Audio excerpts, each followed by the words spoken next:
Next, ಈ G S T registration ಯಾರೆಲ್ಲ ಮಾಡಬೇಕು ಅನ್ನೋದನ್ನು ಹೇಳ್ತೀನಿ.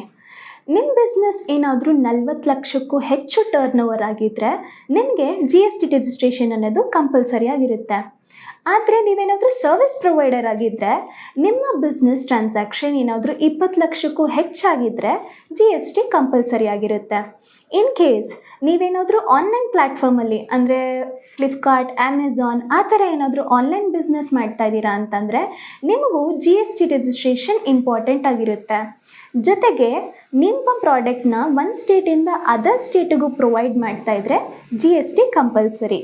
ಕೆಲವೊಬ್ಬರು ಅವ್ರ ಬಿಸ್ನೆಸ್ ಚಿಕ್ಕದಾಗಿದೆ, ಟರ್ನ್ ಓವರು ಕಡಿಮೆ ಇದೆ ಅಂತ ಜಿ ಎಸ್ ಟಿ ರಿಜಿಸ್ಟ್ರೇಷನ್ ಬೇಡ ಅಂತ ಅಂದ್ಕೊಂಡಿರ್ತಾರೆ.